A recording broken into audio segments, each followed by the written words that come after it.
Wah, murah banget nih harganya. Udah dapet satu set PC gaming lengkap lagi, bisa COD pula. Lihat.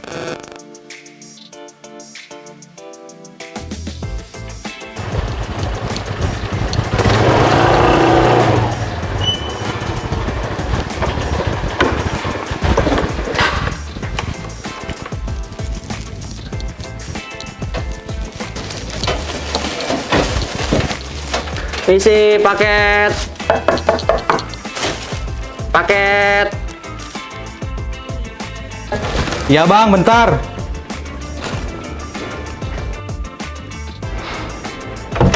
Wih, cepet banget nyampenya. Iya mas, nih, bentar.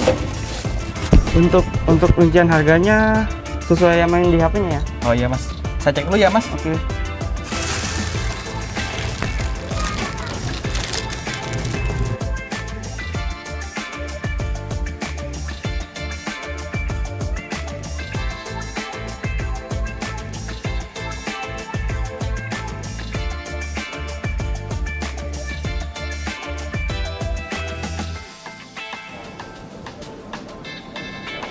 Bang, gimana sih bang?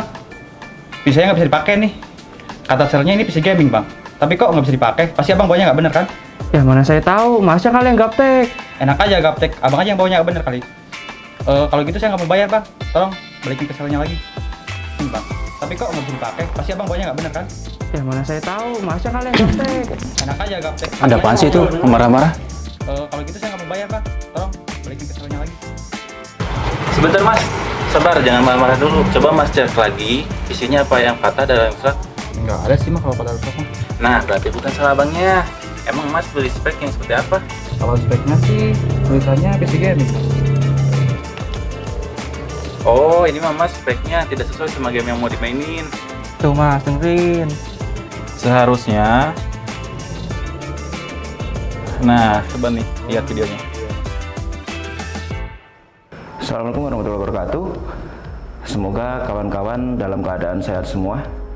Pada kesempatan kali ini saya akan memperkenalkan beberapa jenis perangkat komputer, terutama perangkat komputer dasar. Untuk yang pertama, di sini saya akan menjelaskan mengenai prosesor. Apa itu prosesor? Prosesor itu adalah salah satu perangkat komputer inti utama yang harus ada, yang bertugas untuk memproses semua proses yang ada di komputer, sama seperti otak yang ada di tubuh manusia. Di sini ada salah satu merek prosesor, yaitu dari pabrikan Intel. Tiap prosesor dari Intel itu menggunakan beberapa tipe soket yang berbeda. Yang pertama itu ada LGA 775, ada 1151, ada 1155, bahkan yang terbaru ada 1200. Untuk contoh yang ada di depan di sini itu menggunakan soket LGA 775. Untuk teman-teman yang ingin melihat spesifikasi prosesornya, mulai dari kecepatan dan soket dan lain sebagainya, itu bisa dilihat yang pertama di kardus prosesornya atau dilihat di label prosesor yang ada di sini. Selain prosesor dari Intel, ada juga prosesor yang di pasaran itu yang cukup banyak digunakan, yaitu dari pabrikan AMD. Sama seperti prosesor Intel, AMD sendiri pun juga memiliki beberapa soket. Ada mulai dari AM2, AM3, AM4, ada juga yang FM2. Untuk contoh yang ada di depan di sini yaitu menggunakan soket AM2. Sama juga seperti Intel, kalau kita mau melihat spesifikasinya bisa dilihat dari kardus sewaktu kita beli atau kita lihat dari label yang ada di prosesornya. Sewaktu kita membeli prosesor itu pasti ada barengannya juga, yaitu fan, cooler atau pendingin prosesor. Untuk merek Intel umumnya yang menggunakan seri LGA itu bentuknya melingkar seperti ini dan mempunyai 4 kaki atau 4 pengunci. Fungsi dari cooler di sini yaitu di sini ada yang namanya heatsink. Ini bahannya biasanya dari aluminium, itu fungsinya untuk menyerap panas dari prosesor. Sementara untuk fan-nya ini sendiri itu fungsinya adalah untuk membuang panas dari prosesornya. Sementara untuk merek AMD umumnya itu heatsink berbentuk kotak seperti ini, seperti contoh yang ada di depan. Berbeda dengan Intel, fungsinya juga sama.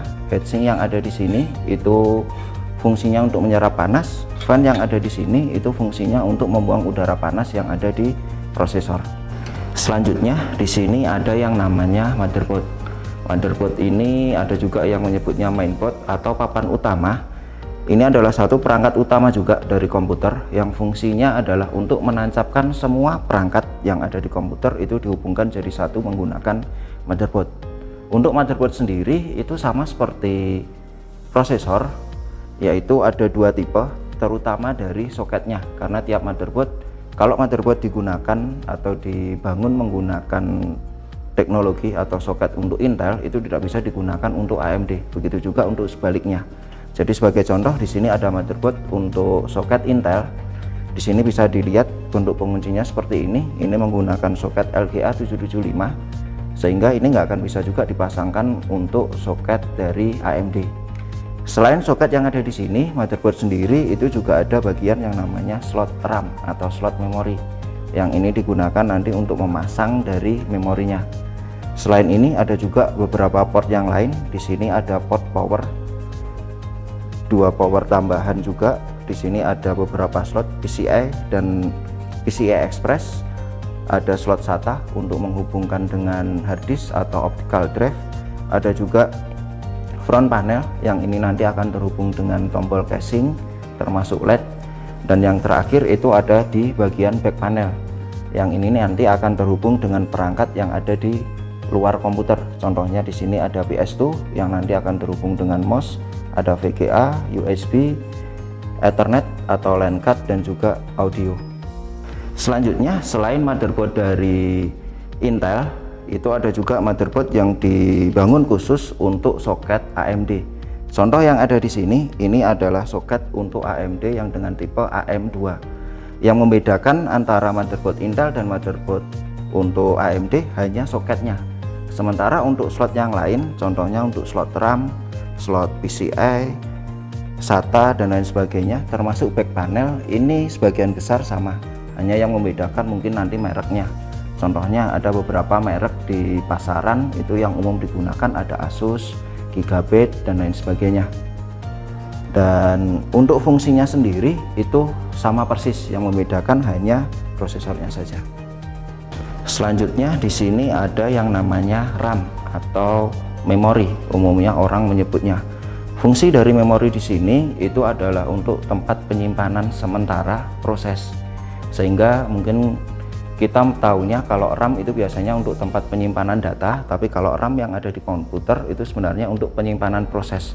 Yang itu nanti akan menyebabkan semakin besar ukuran dari RAM, maka otomatis proses yang bisa dilakukan di komputer itu pasti akan semakin besar juga. Sesuai perkembangannya, RAM sendiri pun itu ada beberapa tipe. Ada DDR1, DDR2, DDR3, DDR4. Untuk contoh yang ada di depan di sini, ini ada dua, yaitu ada DDR2 dan DDR3. Yang membedakan antara DDR1, 2, 3, dan 4 yaitu adalah yang pertama adalah slotnya. Jadi mungkin teman-teman bisa melihat di sini slot antara DDR2 dan DDR3 itu berbeda letak sekatnya. Sehingga kalau kita menggunakan motherboard, kita harus menyesuaikan juga selain dari soket prosesornya, itu juga harus kita sesuaikan dari jenis RAM-nya. Apakah motherboard itu pakai DDR2, DDR3 atau DDR4.